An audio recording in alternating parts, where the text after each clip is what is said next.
Ce matin, je vais vous parler des violences. Je fais volontairement l'impasse sur tout ce qui va être signalement, information préoccupante, que les médecins légistes feront bien mieux que moi. Mais l'idée plutôt, c'est de vous sensibiliser à ce qui se passe chez nous soignants et chez nos patients quand il y a la violence qui rentre en jeu. Tout d'abord, il y a plusieurs types de violences. Classiquement, on pense aux violences physiques, psychologiques et verbales, mais il y a aussi les violences administratives, économiques, matérielles, sexuelles, et puis maintenant on voit aussi une explosion des violences en ligne. Et du coup, la grande question finalement, c'est qu'est-ce qui est de la violence et qu'est-ce qui n'en est pas. On distingue souvent le conflit de la violence. Alors à l'hôpital et dans ville aussi, chez les soignants, on aime bien parler de conjugopathie, qui est un terme que je n'aime pas du tout. En fait, on est soit en conflit, soit en violence. Dans le conflit, il y a une interaction, il y a un débat, il y a la possibilité de négocier. Même si le ton de la voix peut s'élever un petit peu, il y a un rapport d'égalité avec chacun qui reste autonome dans la discussion. Et il y a une possibilité de faire évoluer les points de vue. Dans la violence, il n'y a pas de négociation possible, c'est une domination. Et les violences, elles vont ne faire que s'aggraver et devenir de plus en plus fréquentes et s'accélérer. Et tout ça dans un rapport de force qui va être complètement asymétrique, avec toujours la même personne qui décide et toujours la même personne qui subit les décisions. Le propre de la violence, c'est la répétition. On va en reparler pas mal ce matin. Et du coup, la première chose à laquelle il faut faire attention, c'est quand il y a une forme de violence qui s'arrête, il faut vérifier qu'il n'y ait pas une autre forme de violence qui débute, avec un substitut et un transfert de violence. Notamment, pour nous dans la santé, tout ce qui va être les dépendances avec les addictions. Alors notre premier objectif de soignant, ça va être le dépistage. Pourquoi ? Parce que le silence, c'est jamais un choix, c'est imposé justement par les rapports d'emprise dont on parlera un peu plus tard. Ça permet de réduire la tolérance qu'on en a en termes de société, mais aussi en tant que victime, et puis en tant que soignant. Évidemment, il n'y a pas de profil type de victime, ça touche tous les milieux sociaux. Et puis, nous, en tant que soignants, on a un moment qui est très privilégié, c'est la grossesse, puisque la plupart des violences conjugales commencent au moment de la grossesse. Et donc là, on a un suivi médical qui est rapproché, on voit nos patientes régulièrement, on parle de choses intimes, on parle du couple, de la parentalité. Et donc là, on a vraiment un créneau hyper intéressant pour nous soignants, pour s'intéresser à cette question. Il est important aussi que les patients sachent que c'est un sujet médical. Je suis assez persuadée que quand vous sortirez, vous serez persuadés, vous, que c'est un sujet médical. Mais il faut que les patients le sachent aussi, et que du coup, la consultation médicale est le lieu où on en parle. Et puis, ça fait partie de l'anamnèse. Bon, la phrase type de nos chefs qu'on nous répète toutes nos études, c'est qu'effectivement, on n'a des réponses qu'aux questions que l'on pose. Donc, si vous voulez savoir, il faut poser la question. Pourquoi c'est intéressant ? Parce que la prévalence, elle est énorme. On parle d'un enfant sur 5, et pour les garçons, un garçon sur 16, qui sont victimes de violences sexuelles, et un quart des enfants sont victimes de violences physiques. Alors, souvent, les violences sont mélangées, et on peut être victime, malheureusement, de plusieurs formes de violences en même temps. Et 85% des agressions sexuelles se font avant l'âge de 18 ans. Quand on a été une femme victime, on a 16 fois plus de risques d'être de nouveau victime de violences conjugales et sexuelles. Et quand on est un homme, on se retrouve avec 14 fois plus de chances d'être auteur de violences. Pour ce qui est de la population des prostituées, on sait que 80% ont déjà été victimes de violences sexuelles. Et pour les 20% restants, c'est surtout de la négligence qui est une forme aussi de violence, mais aussi d'autres formes de violence, notamment les violences physiques. Les conséquences sont graves, on va en reparler tout à l'heure. Et puis surtout, ça fait partie des recommandations de bonne pratique. Si là, je ne vous ai pas convaincu qu'il faut s'y intéresser, je ne peux plus rien dire, si ce n'est que c'est légal avec la Convention d'Istanbul que la France a ratifiée dans les années 2000. Donc vous êtes obligés d'être formés. Vous avez bien fait de venir ce matin. Alors, comment on fait ce dépistage ? Je vous ai mis toute une liste de questions et je vous laisserai le diaporama si vous voulez un peu les lire et vous les approprier. Mais le plus important, c'est que vous ayez une question avec laquelle vous êtes à l'aise. Et surtout, il faut que vous ayez le temps de la réponse. Parce que là, vous allez ouvrir une boîte de Pandore avec une histoire qui va être longue, difficile à écouter. Et donc, il faut que vous ayez ce temps-là et cette énergie-là. Moi, personnellement, je dis aux patients que je vais leur poser une question que je pose à tout le monde, qui est importante pour moi sur le plan médical, mais qu'on n'est pas du tout obligé de développer s'ils n'en ont pas envie.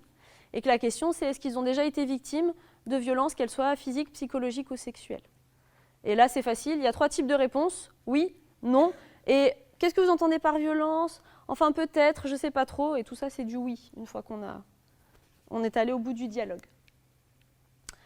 Alors, comme petit outil, on adore le violentomètre qui a été fait notamment par la région Île-de-France il y a quelques années, où effectivement on a plusieurs situations de couple qui sont déclinées de tout va bien, on est sur un rapport d'égal à égal, équilibré, on a confiance en son partenaire, tout se passe bien.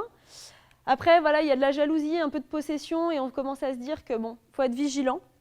Et puis, la menace avec une arme, ça paraît clair, mais il y a aussi la menace de se suicider à cause de l'autre, etc. Tout ce qui va être chantage affectif. Là, on commence à rentrer dans des rapports qui ne sont plus sains. Pour les femmes enceintes, les sages-femmes utilisent beaucoup la cartographie Urkind, qui permet visuellement de se représenter plusieurs points d'importance pour le vécu de la grossesse, comme le vécu gynéco-obstétrical antérieur, la matrice de soutien, l'histoire de vie, etc. Donc c'est aussi un moment et un outil qui peut nous permettre d'aborder ces questions-là. Alors quand est-ce qu'on fait ce dépistage? Le mieux, c'est à la rencontre, quand on pose toutes les autres questions. Ça passe dans un interrogatoire classique et le patient accepte d'y répondre comme il accepte de répondre à pourquoi est-ce qu'il fume ou est-ce qu'il ne fume pas. Avant un examen gynécologique, si on ne l'a pas fait avant, c'est obligatoire, puisque quelles que soient les formes de violence, ça a un impact sur votre examen gynéco. On en rediscutera un petit peu après.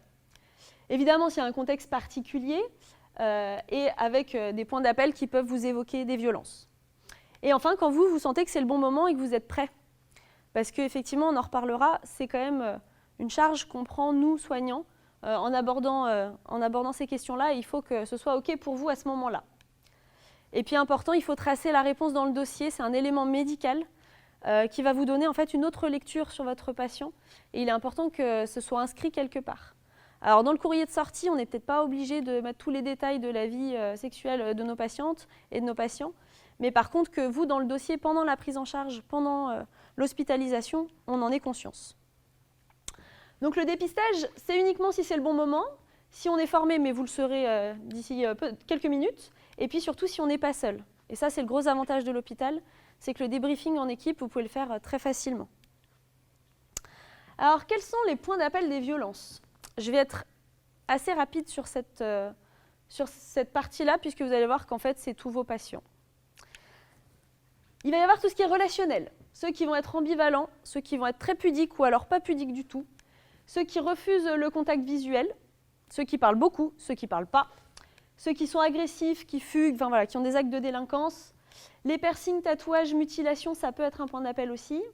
L'hygiène douteuse aussi. Bon, quand ils viennent à plusieurs, les humiliations, les comparaisons dégradantes, le conjoint qui répond à la place de sa femme, les tentatives de corruption, quand on va demander de la morphine en douce au docteur, parce que de toute façon, c'est qu'un papier, il peut le donner. Et puis, les absences répétées au rendez-vous, et puis surtout, c'est le patient que vous n'allez pas supporter. Celui-là, c'est quasiment 100% de réponse positive à la question du dépistage. Chez les enfants, le plus gros point d'appel, et c'est là le plus traître, c'est que l'enfant va être trop sage. Il va bien travailler à l'école. Vous allez l'examiner, il va être hyper coopérant dans l'examen, il va être souriant. Il ne vous retourne pas le cabinet ou le box de consultation. Et du coup, c'est ce qui va être le plus difficile à repérer. On peut avoir aussi ce qu'on appelle les dessins phalliques. Alors, moi, je demande toujours aux enfants de dessiner pendant les consultations. Et ils vont vous faire des grandes maisons très, très pointues, alors qu'ils habitent dans des maisons plutôt basses et carrées. Évidemment, s'ils habitent dans la tour de l'île Verte, on ne s'inquiète pas, mais ça peut être un point d'appel. Il va y avoir aussi toutes les manœuvres de séduction envers les adultes, les provocations érotiques et les comportements sexualisés. Alors c'est très choquant dans nos sociétés où on n'a pas du tout l'habitude de ça, et souvent en fait, on gronde les enfants en disant qu'il ne faut pas faire ça, mais on ne cherche pas le pourquoi du comment.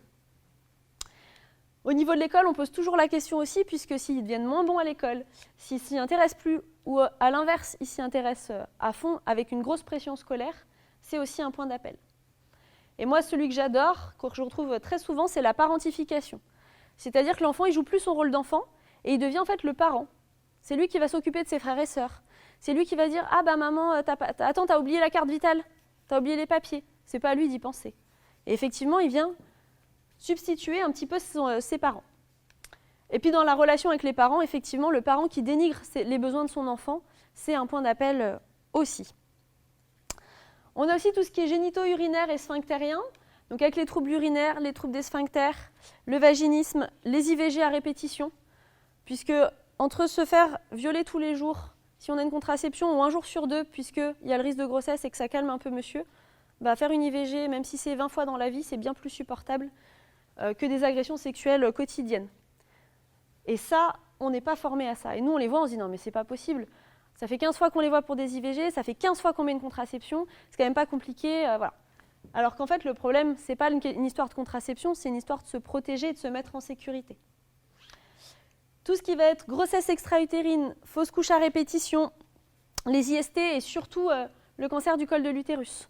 Les femmes sont plus sensibles au papillomavirus quand elles ont été victimes. Les hémorragies, les douleurs, les morts fétales in utero et mon préféré, l'accouchement à domicile inopiné du premier. On n'a pas compris, elle a accouché toute seule à la maison, elle n'a même pas le temps d'aller à l'hôpital. Ça veut dire que la sensibilité à la douleur est franchement modifiée et ça, c'est un point d'appel pareil majeur. Sur tout ce qui va être psychologique et psychiatrique, on a les syndromes post-traumatiques, l'anxiété, la dépression, les troubles du comportement alimentaire, puisqu'on verra dans les suites, on va avoir des comportements de contrôle. Donc l'anorexie, on contrôle ce qui rentre dans notre corps. Et l'obésité, on vient cacher son corps, on vient le désexualiser en se cachant à travers les kilos. Les addictions, dans 70% des cas, les personnes addictes ont été victimes de violences. Tout ce qui va être, bon, l'école, on en a parlé, la mémorisation, la phobie du contact physique, tout ce qui va être trouble du comportement, changement de comportement, les TOC, les tentatives de suicide, les schizophrénies. Et puis, tous les patients que moi je vois en médecine générale, qui ne rentrent pas dans une case, on ne peut pas les envoyer à l'hôpital voir le spécialiste, parce qu'effectivement, les imageries sont normales, mais ils ont tout le temps mal au dos, ils ont tout le temps mal au ventre, tout le temps mal à la tête, les douleurs gynéco, les malaises à répétition, etc., etc. Tout ça, c'est des points d'appel. Il se passe quelque chose et le corps s'exprime. Les cassures de la courbe de croissance pour les enfants et l'absence de carnet de santé, ça doit vous alerter aussi. La régulation de la douleur, on en a parlé, et puis évidemment tous les troubles physiques, les hématomes, les fractures, etc. Tous vos patients, quoi. Par contre, un point d'appel, c'est qu'un point d'appel. C'est pas parce qu'on est tatoué, parce qu'on a un piercing, parce qu'on a fait une fausse couche, qu'on est victime de violence. Par contre, ça doit vous faire tilter quand vous en avez 5 ou 6 dans votre dossier. Ça vaut le coup de poser la question, parce qu'effectivement, on risque d'avoir une réponse positive. Alors, quelles sont les conséquences? Ça va se recouper un petit peu avec les points d'appel, on s'en doute bien. Mais on va avoir des conséquences psychotraumatiques qui vont être bien plus importantes que celles qui vont être dues à d'autres traumatismes, on en reparlera. Et donc, chez les mineurs, quand on a eu plusieurs formes de violence, c'est le premier facteur de risque de morbimortalité. Alors, on s'embête à prendre attention à tous nos patients en se disant que c'est un facteur de risque de morbimortalité, et on ne pose pas souvent finalement cette question des violences. Sur les violences conjugales et sexuelles, pareil, c'est le premier facteur de risque de morbimortalité, mais on augmente aussi beaucoup le risque d'addiction et tentative de suicide.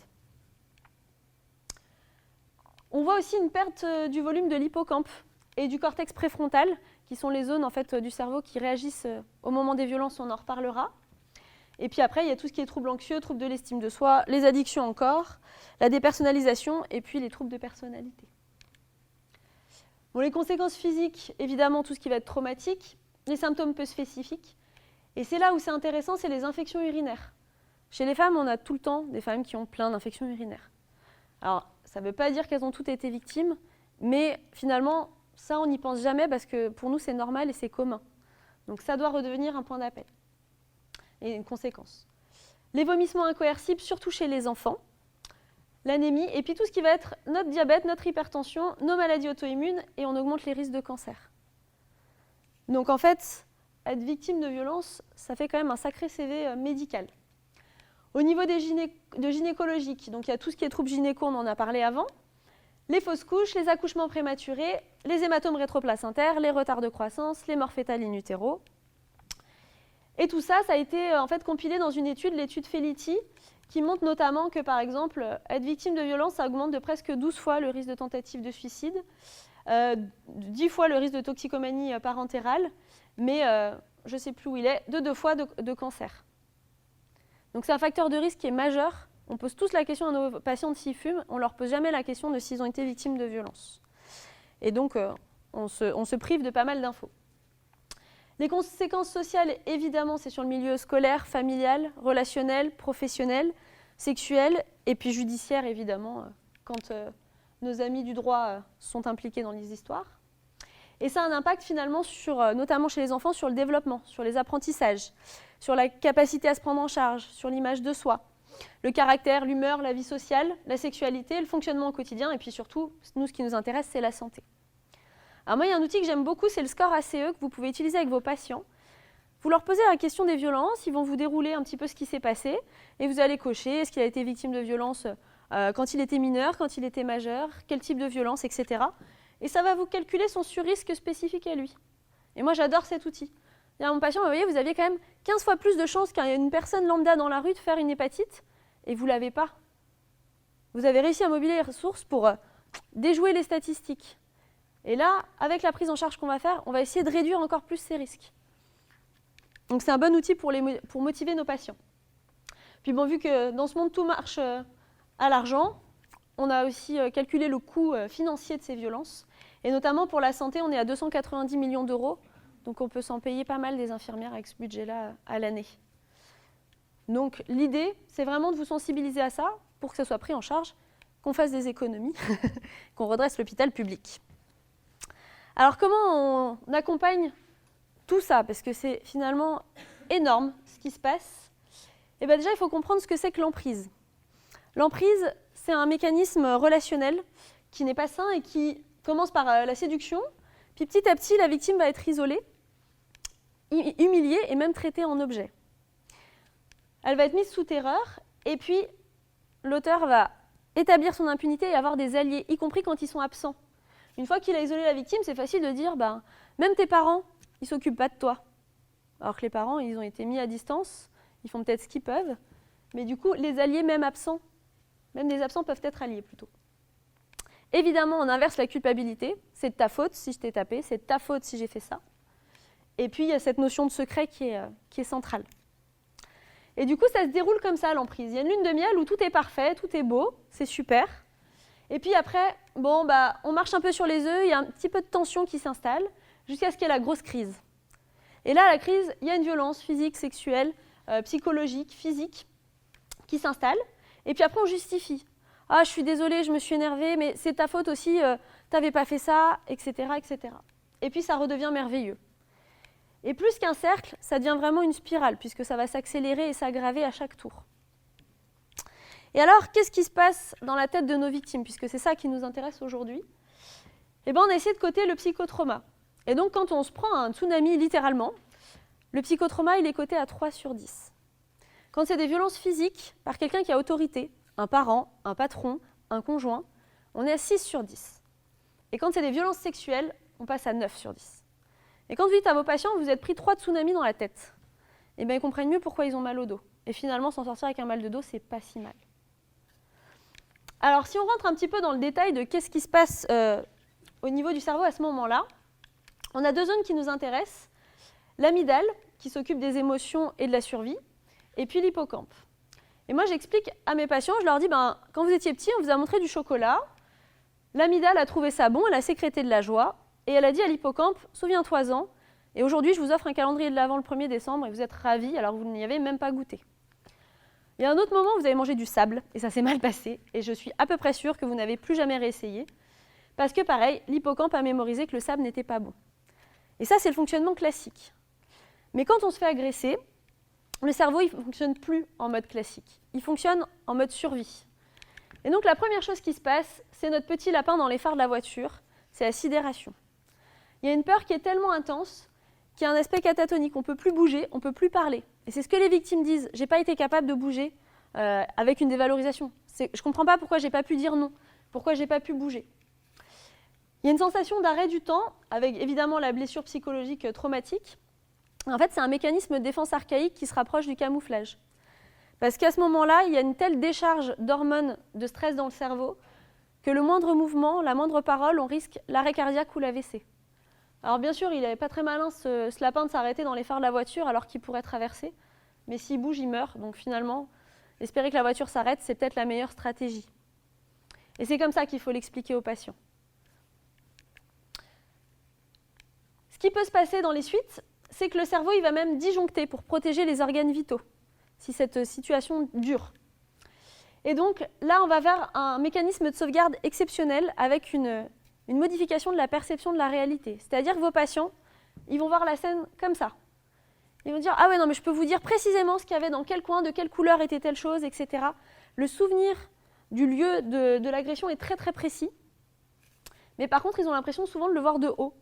Ils disent pourtant, moi j'étais assis sur le lit, je ne comprends pas pourquoi quand je me remémore ça, je le vois d'un autre point de vue. Mais c'est à cause des mécanismes neurologiques qui sont mis en place. Et souvent, le contexte est très flou. Ah, je ne sais plus trop quand c'était. Là, il n'y avait pas le sapin de Noël dans le salon, donc je suppose que ce n'était pas trop l'hiver, mais en fait, j'en sais rien. Si c'était septembre, si c'était avril, je ne sais pas. Par contre, je peux vous dire précisément ce qu'il y avait dans la pièce. Parce qu'en fait, lorsqu'il y a un sentiment vécu de danger de mort imminente, la mémorisation ne se fait plus de la même façon. Et du coup, il n'y a plus de production d'hormones de stress, et toutes les perceptions vont être modifiées. On n'a plus de perception physique, algique et émotionnelle. Le cerveau, il disjoncte clairement. Il dit là, il y a trop, on met pause. Et du coup, la mémorisation se fait de manière un petit peu bizarre. C'est un coup qui est très important puisque ça altère toutes les capacités de la victime affectives et relationnelles, l'expression de la personnalité, la possibilité de réagir face au danger et de se mettre en sécurité, de se défendre. Et puis, finalement, on développe un seuil de tolérance qui devient très élevé à la douleur et au stress.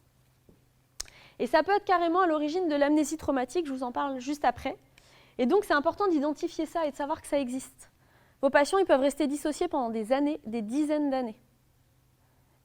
Et tant qu'ils seront exposés aux violences, ils resteront là-dedans, avec justement cette perception qui va être modifiée. Malgré ça, ils restent accessibles à la psychothérapie, même en dissociation. Et en expliquant ce que je vous explique là, vous faites 50% du boulot pour la guérison. Donc c'est plutôt pas mal en termes de rentabilité temps-coût passé. Et puis faire le lien entre ce qui s'est passé, ce qu'ils ont ressenti, etc., ça les aide à refaire des neurones fonctionnels. Donc la dissociation, il y a la sensation d'irréalité, l'absence d'émotion, on ne peut plus réagir, et puis ça permet à l'agresseur du coup de garder le contrôle, et puis de rester en lien avec la personne cible. Il peut y avoir aussi l'état de stress post-traumatique, donc pour les étudiants, vous avez vos cours de psychiatrie, mais effectivement il y a des cauchemars, il y a des reviviscences, il y a des troubles alimentaires, des troubles du sommeil, il y a tout le corps qui est en alerte, avec des difficultés aussi mnésiques. Et du coup, ça peut aller à l'extrême avec carrément une amnésie traumatique, c'est-à-dire que l'amygdale et l'hippocampe arrêtent de fonctionner ensemble et on oublie complètement ce qui s'est passé, mais complet, pendant 10-20 ans. Par contre, l'hypervigilance cérébrale qui est lancée avec tous les mécanismes de stress actifs, eux, ils perdurent pendant ces années. Le gros problème, c'est qu'un jour, on risque de se souvenir de ce qui se passe. Il y a une odeur, un son, quelque chose qui va nous ramener en fait à l'élément difficile. Et là, on revit exactement le traumatisme à l'identique. C'est vraiment le principe de la double peine. Le risque, du coup, c'est de retourner vers l'agresseur pour rechercher une nouvelle dissociation et se reprotéger de nouveau. Et c'est comme ça qu'en fait, on reste dans ces cycles de violence. C'est pour ça que ça se répète, c'est pour ça que les femmes ne partent pas, et c'est pour ça que, vu de l'extérieur, ça paraît un petit peu fou, tout ça. Ça, c'est la représentation de la dissociation, mais vous l'aurez. L'idée, effectivement, c'est que ça va conduire surtout à des conduites dissociantes. En simple, ce qui se passe dans le cerveau, c'est tout ça, en quelques secondes. Et vu de l'extérieur, on ne comprend pas. Mais effectivement, une fois qu'on l'a tout décrypté, toutes les réactions, toutes les sensations paraissent bien plus claires. Il y a aussi une hyperstimulation vagale, avec les crises d'angoisse, notamment sur le syndrome de stress post-traumatique, mais aussi au niveau digestif, on parlait des douleurs abdominales chroniques. Le nerf vague innerve aussi le col de l'utérus, pour tout ce qui est gynéco. Et puis, ça vient même modifier la composition chimique des fascias, qui sont les enveloppes qu'il y a autour des muscles. Et du coup, c'est comme ça qu'on se retrouve avec des lombalgies, notamment. Et les fascias, il y en a aussi autour des organes gynéco et digestifs. Donc finalement, tout est un peu lié. Alors le cerveau, suite à ça, il va avoir deux stratégies. Soit il va tomber dans le contrôle et l'évitement, et ou dans la dissociation. Exemple typique, je rentre chez moi, je me fais agresser dans un parc qui est devant chez moi. Et bien à partir de maintenant, je contourne le parc. Bon, si j'habite à Grenoble, comme on a des petits parcs, c'est pas si gênant finalement. Si ça permet au cerveau d'être en sécurité, pourquoi pas. Si j'habite à New York et que je dois faire le tour de Central Park, en termes de qualité de vie, on est perdant. Donc il faudra peut-être réfléchir à une autre stratégie. C'est là que l'anorexie, notamment, prend sa place. On contrôle ce qui rentre dans notre corps. Au niveau de la dissociation, en fait, le cerveau il s'est dit, il y a un moment, j'ai disjoncté, ça m'a permis de survivre, ça m'a protégé, et surtout, ça a enlevé toute la composante émotionnelle et physique de souffrance, donc je vais rechercher ça. Et c'est comme ça qu'on finit par tomber, notamment dans les toxiques dissociants, mais aussi dans les sports extrêmes, avec la sécrétion d'adrénaline. Et le top du top, c'est de faire les deux en même temps, c'est-à-dire de se mettre en colère. Puisque quand je me mets en colère contre quelqu'un, je prends l'ascendant, je crie plus fort, je gonfle les muscles, et finalement, je prends le contrôle. Et dans mon cerveau, l'adrénaline et le cortisol, ça recrée une dissociation. Et c'est comme ça que les victimes deviennent auteurs, puisque tous les auteurs, en principe, ont déjà été victimes. Donc quand on parle de répétition, c'est répétition sous des formes différentes, c'est répétition dans le temps, et c'est aussi propagation finalement de cette boucle de violence. Normalement, là, vous êtes un peu abattu et vous dites c'est l'enfer, qu'est-ce qu'on va pouvoir faire de tout ça? Et c'est là le côté chouette de la présentation, c'est que ça se traite, et surtout le but c'est la résilience, c'est-à-dire de venir à bout de toutes les conséquences et de tous les effets négatifs des violences. Il y a 20% des gens qui se débrouillent très bien tout seuls et ils n'ont pas besoin de nous. Et heureusement, parce que sinon, on serait tous violents à l'heure qu'il est. Et puis pour les autres, nous, on peut les aider avec les traitements. Donc l'idée, premièrement, quand il y a une menace vitale, ça va être d'élaborer un scénario de protection. Notamment dans les violences conjugales, dire aux femmes, j'entends que pour vous, quitter votre mari, là tout de suite, c'est trop difficile. Par contre, est-ce que vous pouvez préparer un sac avec un peu d'argent, quelques habits, les papiers? Comme ça, si un jour vous êtes en danger, vous savez où il est, vous pouvez partir rapidement. Ça, en principe, c'est faisable. Pareil, leur demander d'ouvrir un compte bancaire personnel. Ça aussi, c'est une démarche qui peut être facile à faire, plus facile que partir. Donc on prépare un petit peu la situation où ça peut devenir catastrophique. Ce qu'il ne faut pas faire, c'est faire répéter le discours sans cesse. Parce qu'à chaque fois, le cerveau il se replonge, on a les images, et finalement, on finit par faire plus de mal que de bien. On ne cherche pas à faciliter la dissociation, notamment nous avec nos médicaments. On évite les diagnostics psychiatriques par erreur, puisque la dissociation, c'est une sensation de perte de réalité. Et donc, effectivement, il ne faut pas confondre avec des psychoses. Et puis, on est vigilant sur l'hypnose qui peut être soit aidante, soit au contraire, lever tous les mécanismes de contrôle qui contenaient un peu les traumatismes, et il y a tout qui ressort. Donc, on fait attention avec ça. Et du coup, nous, en tant que soignants, ce qui va être important, c'est de créer des liens. La première chose, c'est la sécurité. Donc, créer un lien de confiance avec nos patients. Poser la question des psychotraumas, proposer les psychothérapies, le traitement des douleurs et du stress, évidemment. Et puis, on fait ressortir ça uniquement si on est dans un cadre sécurisé. Et ça rejoint ce que je vous disais, on pose la question que si on est disposé à entendre la réponse, si on n'est pas trop fatigué, si on est encore alerte et que on n'a pas 40 minutes de retard et qu'on est un peu stressé, pour que nous, on soit bien et qu'on puisse permettre à nos patients d'être bien. Si on doit choisir entre contrôle et dissociation, évidemment, on choisit le contrôle. Et puis, surtout, on fait de la prévention. Il y a 1 enfant sur 5, c'est énorme. Quand on travaille en pédiatrie, ça veut dire qu'on en voit plusieurs par jour qui sont victimes de violences. Et leur dire à tous, je t'examine parce que je suis docteur, parce qu'il y a papa et maman, et parce que tu es d'accord, c'est ça, les règles, pour que je puisse regarder ton corps. C'est je ne te déshabille pas parce que c'est à toi de le faire. On n'a pas le droit de toucher ton corps si tu n'es pas d'accord. On n'a pas le droit de t'imposer des choses avec ton corps. Par contre, il y a des règles. Par exemple, tu es obligé de dire bonjour. Tu n'es pas obligé de faire un bisou, mais tu peux faire un signe de la main, tu peux dire bonjour oralement, mais par contre, tu dois dire bonjour, etc., etc. Donc, ce qui est important, c'est de manifester votre intérêt et de valoriser. Je vous rappelle 3 tsunamis pour les agressions sexuelles. D'avoir survécu, c'est déjà incroyable. Et ces gens-là, ils ont l'impression d'être des moins que rien parce que tout a été difficile dans leur vie. Et donc là, de dire, ouais, ok, j'entends, ça a été hyper dur. Mais là, aujourd'hui, vous êtes là, vous êtes debout, et puis franchement, il y a de quoi être fier. On s'appuie sur les lois quand on ne sait pas. On a dit qu'on ne travaillait jamais tout seul, mais effectivement, on reste dans la loi. Mise en danger, signalement, on ne se pose pas de questions. Si on a des signes d'inquiétude, information préoccupante pour les mineurs. On se préoccupe d'assurer la sécurité de notre patient et sans se mettre en danger soi-même. On reste sur ses gardes parce que quand on fait un signalement, par exemple, pour des enfants, les parents ils peuvent venir au cabinet et faire des agressions. Donc, on est sur ses gardes, on marque dans le dossier tous les éléments, tous. J'ai appelé le procureur pour savoir si ça relevait d'un signalement, je l'ai écrit dans le dossier. J'ai vu tel point d'appel, je l'ai écrit dans le dossier. Parce que des fois, en relisant le dossier a posteriori, on se dit qu'en fait, il y avait déjà plein de signes et qu'on est passé à côté. Et puis, Les gens ont le droit de porter plainte, notamment pour les mineurs. Il y a un délai de 30 ans maintenant, après la majorité. Donc ça fait jusqu'à leurs 48 ans. Donc si vous êtes pédiatre, eh ben, peut-être qu'un jour, il y aura un adulte qui viendra vous voir en disant « En fait, je veux récupérer mon dossier pédiatrique, je veux regarder dedans ». Et c'est important, si vous avez tout noté, vous pouvez carrément faire changer le verdict de la procédure. Et puis surtout, on fait de la thérapie relationnelle. On leur explique ce qui est normal, ce qui n'est pas normal, ce qu'on peut accepter et ce qu'on ne peut pas accepter. Et puis, il y a toute une boîte d'outils. Donc la psychothérapie, ça marche très bien. C'est un petit peu long, mais ça marche très très bien. Le MDR, qui est une technique d'hypnose par les mouvements des yeux, qui permet vraiment de réduire la charge émotionnelle liée au traumatisme. Ça, quelques séances suffisent. Tout ce qui va être kinésithérapie, pelvipérinéologie, sophrologie, la mise par écrit du récit, pareil, ça permet de prendre de la distance. La gestion du stress, l'accompagnement de la grossesse, on en a parlé. La réhabilitation psychosociale, les démarches juridiques, et puis l'hypnose, mais attention à ne pas faire si on est en état dissociatif encore. Juste un petit mot sur la grossesse. Si je suis un futur papa et que mon père a été violent envers moi, le seul modèle que j'ai, c'est un modèle violent. J'ai l'habitude d'être avec une femme qui m'aime et pour qui je suis tout, et demain, elle va se tourner vers son bébé, elle va me délaisser. Ça fait un terreau fertile pour des violences. Et si moi, en tant que femme enceinte, j'ai été victime, eh bien, pareil, l'identification parentale que j'ai, c'est une identification qui est violente.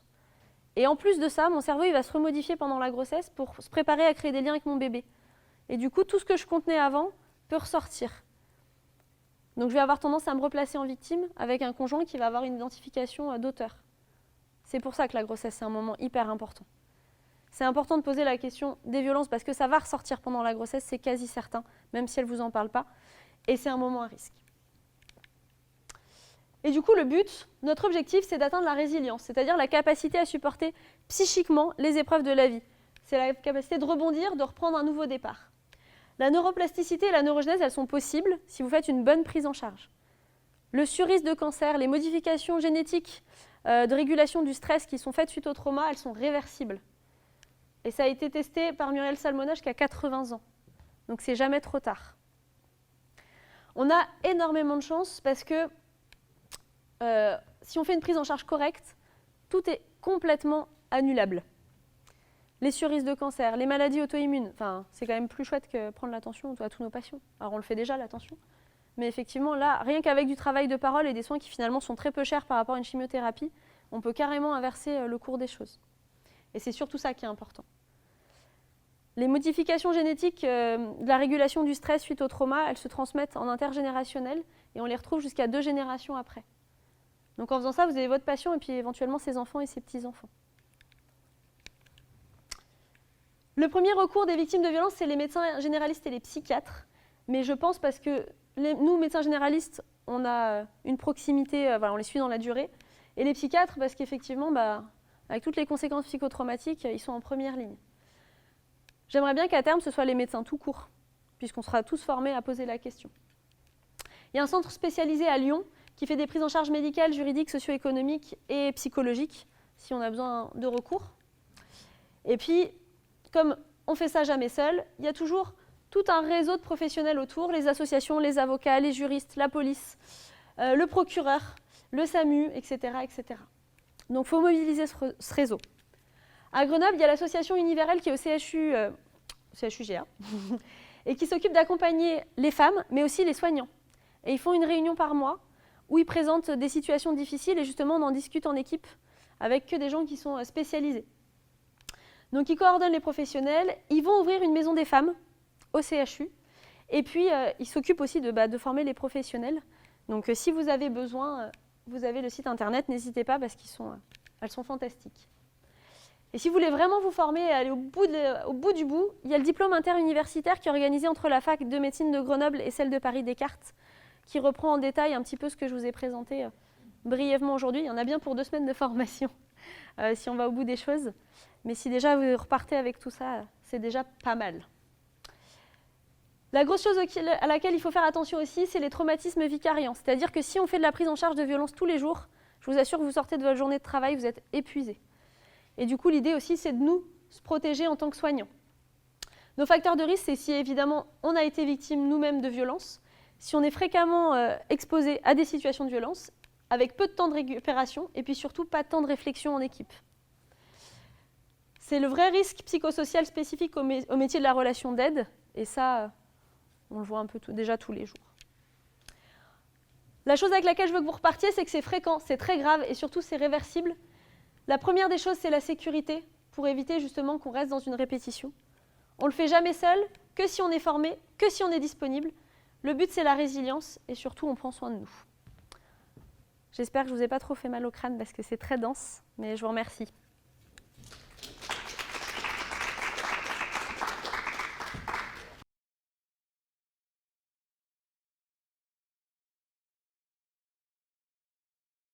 En fait, on a ces données-là parce qu'on interroge les adultes.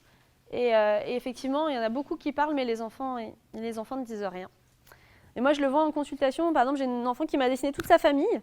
Donc les bonhommes, c'est des petits carrés avec une tête ronde et des petits bras. Et elle s'est dessinée avec un corps coupé en deux. Et en fait, en le creusant, effectivement, elle fait des infections urinaires à répétition, des mycoses buccales, des mycoses vaginales, de l'eczéma. Enfin bon, puis la liste, quand on creuse, fait que s'allonger. Et effectivement, chez les enfants, la parole est très difficile. Parce que comme ils n'ont pas l'habitude d'être avec des adultes qui les protègent, ils savent que s'ils parlent, ils vont le payer derrière. Donc en fait, ils gardent tout. Et les enfants sont bien plus susceptibles de faire de la mémoire traumatique et d'oublier parce que leur cerveau est encore un petit peu immature. Et du coup, effectivement, souvent ils oublient en fait. Et ça revient à l'âge adulte et on redétricote ça après en consultation. Je ne vous ai pas dit, mais ça peut être intéressant en tant que soignant.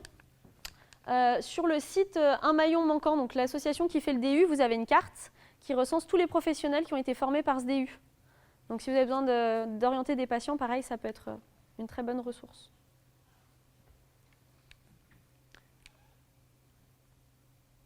C'est dur de dire qu'on est passionné par les violences, mais moi en tant que médecin généraliste, je trouve que c'est magnifique parce que c'est très fréquent, donc je suis sûre d'en voir. Contrairement à la 5e ligne de traitement de la polyarthrite, moi clairement je m'en occupe jamais. Mais voilà, mais c'est quelque chose que je vois tous les jours. Je sais que si je fais bien mon travail, clairement on change des vies. On évite des coûts de santé, enfin voilà. On fait gagner du temps et de l'énergie à tout le monde. Après voilà, faut être disponible et rentrer dans l'arène parce qu'on en découvre toujours des pires. Quand on pense qu'on a eu la pire histoire du monde, il y en a toujours une qui bat le record. Mais voilà, mais si vous êtes OK avec ça, vous allez faire un super boulot, puis vous arrivez à un autre niveau de lecture de vos patients, puis une autre relation de soins. C'est surtout ça qui est important.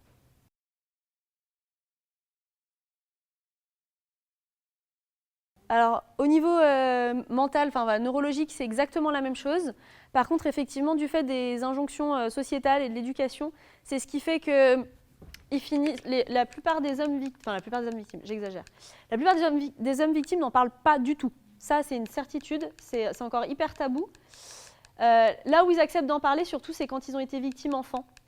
Parce que finalement, comme on est plus vulnérable et moins responsable, c'est plus acceptable de le dire. Mais en fait, moi, ce qui m'intéresse surtout, c'est pourquoi eux, en fait, ils deviennent auteurs. Et finalement, c'est parce que nous, les femmes, je pense que sociétalement, c'est plus compliqué de se mettre en colère. Moi, je fais des cours aussi aux externes sur la communication et donc les émotions. Et quand je dis qui pleure quand on est énervé, là, toutes les filles lèvent la main. Quelques garçons, mais surtout les filles. Alors que les garçons, quand ils sont en colère, ils se mettent en colère. Parce que dans notre société, c'est plus accepté. Et je pense que c'est ce qui fait que finalement, on ait un rapport qui soit asymétrique sur ces chiffres-là. Mais par contre, pour tout le reste, il n'y a pas de différence, quoi. Alors après, ils sont un peu préservés parce que normalement, les hommes ne vivent pas la grossesse. Donc effectivement, il n'y a pas cette remodification neuronale qui se fait à ce moment-là. Donc ils sont moins exposés à un risque de reviviscence des traumas à ce moment-là. Mais sinon, c'est exactement pareil. Et c'est même une vraie difficulté au quotidien de dépister les hommes.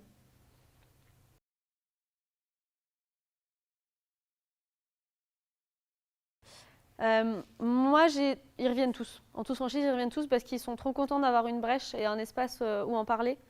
L'avantage qu'on a en tant que soignant, c'est qu'il y a le secret médical. Donc ce qui est dit, ça ne sort pas. Et ils le savent. Et en principe, ça se passe très bien. Après, moi, à partir du moment où j'ouvre la boîte de Pandore, je prends le temps. Je regarde plus la montre. Tant pis si j'ai une heure de retard, c'est pas grave. Ce qui se passe là, c'est un enjeu trop important. J'ai pas le droit de me rater. Et effectivement, je leur explique, je leur imprime le schéma avec l'amygdale, l'hippocampe, voilà. Et moi, je reste dans l'explication un peu médicale. C'est-à-dire, je leur dis, voilà, il se passe tout ça, et vous pouvez ressentir des douleurs abdos, des douleurs dorsales, enfin voilà, il y a tout ça qui peut se passer. Et c'est pour ça que c'est important pour moi de le savoir et de le prendre en compte. Je dis après, si vous voulez qu'on en discute franchement, on peut. Si vous préférez que ce soit avec quelqu'un d'autre ou pas du tout, vous êtes libre. Enfin voilà, ils ont le choix en fait de ce qu'ils livrent ou pas. Et pareil, moi je leur demande comment ils veulent que je le note dans le dossier. Donc il y en a, je marque juste V+, comme ça je sais que moi, pardon, pour le micro. Je sais que moi j'ai posé la question des violences et que la réponse était positive, mais j'écris pas a été adopté et violé par son frère adoptif et puis rejeté par sa famille, et machin. Enfin voilà. C'est eux qui décident comment je l'écris, sachant qu'il n'y a que moi qui ai accès au dossier. Et évidemment, par contre, quand je génère des courriers aux spécialistes, je les relis systématiquement pour éviter qu'il y ait des infos qui fuitent et qui n'auraient rien à faire là. Donc effectivement, pour le gastro-entérologue, le gynéco, ça peut être intéressant. Pour l'ophtalmo, il y a moins d'impact. Même si j'aimerais bien que les ophtalmos posent aussi la question. Mais voilà. Ouais, non, souvent ils reviennent. Et justement, ils reviennent même plus.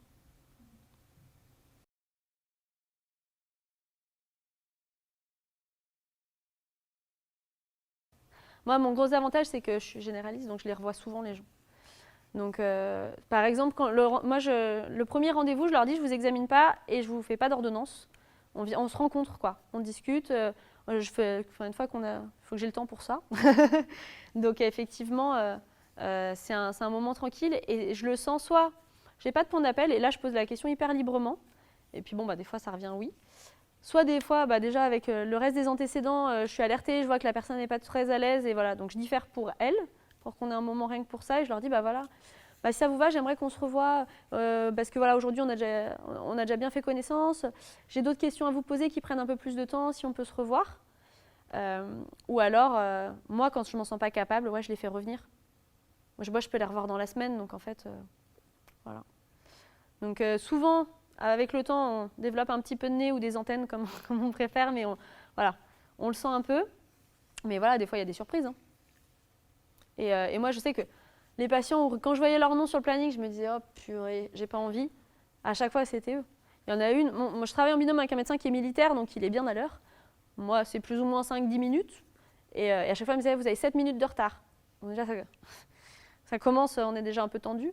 Et puis à partir du jour où je lui ai posé la question, quand j'ai 20 minutes de retard, il n'y a aucun problème. Et elle est bien moins pénible.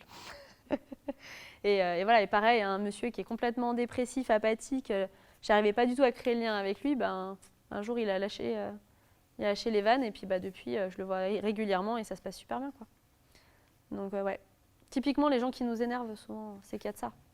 Après, moi je suis sensible à la faim, donc à midi moins 10, je peux être énervée à cause de l'hypoglycémie, mais sinon, en général, c'est vraiment qu'il y a quelque chose à creuser.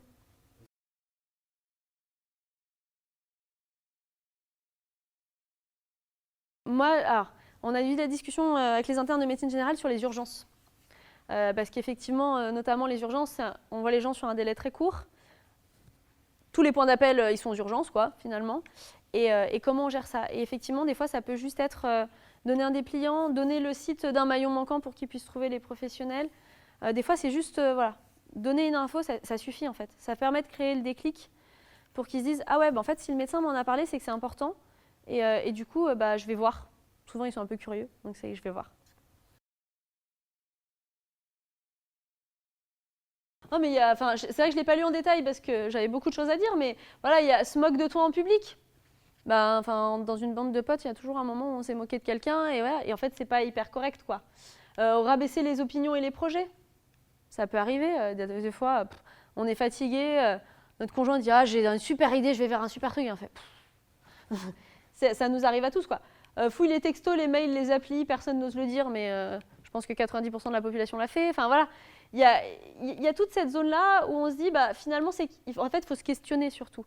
Si on est là, c'est qu'il y a quelque chose à rediscuter. Et moi, ouais, ça, j'aime bien le mettre en salle d'attente parce qu'effectivement, les gens, comme ça, ils râlent moins parce que je suis en retard, qu'ils ont de la lecture. Et puis effectivement, c'est un super outil. Et quand il est sorti, il y a plein de femmes adultes qui m'ont dit, mais en fait, si je l'avais eu, je ne serais pas restée dans cette relation. Je suis allée un peu trop loin, je me suis emballée. Je vous ai mis à la fin du diapo aussi, donc le réseau local, je suis désolée, c'est très moche, mais c'est pas moi qui l'ai fait. Sur les réseaux associatifs, les situations urgentes, les accueils, la parentalité, la protection de l'enfance, l'accompagnement psycho, les plannings familiaux sont tous formés à la question des violences. Ça, c'est on peut leur refiler le bébé facilement, on est sûr qu'ils sont formés et que les patients vont être bien accueillis. Et puis, ce n'est pas un cadre médical, c'est un cadre associatif, donc des fois, ça fait moins peur. Et les informations juridiques, il y a tout ça. Et puis, il y a aussi le dépliant, pareil, on les contacte sur Grenoble, toutes les associations, mais ça, vous l'aurez dans le PowerPoint. Pareil, les réseaux nationaux, régionaux, je vous ai fait toute une liste, il y a toute la biblio. Voilà. Mais ouais, jamais tout seul. Moi, je me suis fait avoir. Naïve que je suis. J'ai fait un signalement pour une enfant qui faisait pipi au lit, parce que si elle se levait pour faire pipi, son beau-père l'étranglait. Sauf que moi, j'ai pas vu l'enfant, c'est le père qui me dit ça. Donc moi, j'ai appelé le procureur, je lui dis, là, est-ce que je fais un signalement? Parce que quand même, si demain soir, elle se lève pour faire pipi et qu'elle meurt étranglée, je m'en voudrais quand même beaucoup. Donc il m'a dit, oui, faites un signalement. Et du coup, la maman a porté plainte à l'ordre des médecins en disant que je m'acharnais à faire des signalements. Et en fait, ce qui me sauve, c'est d'avoir appelé le procureur, d'avoir demandé un avis. J'avais aussi demandé l'avis à la médecine légale, j'avais aussi demandé l'avis à la médecin de la CRIP, la cellule de recueil des informations préoccupantes, etc., etc. Donc ne bossez jamais tout seul, parce que déjà on a besoin de soutien, c'est un peu lourd, et puis surtout, voilà, une fois qu'on a des avis spécialisés, c'est comme à l'hôpital. Hein. Si vous avez demandé l'avis au cardiologue et que vous avez dit de ne pas mettre le traitement et que le patient est mort, vous avez fait ce qu'a dit le cardiologue. Là, c'est un peu pareil. C'est un vrai sujet médical et j'espère que je vous ai convaincu. J'ai tout donné, en tout cas. Bon, j'espère que vous repartez avec le message optimiste de si on fait bien notre boulot, tout s'arrange. Et parfait. Merci à vous.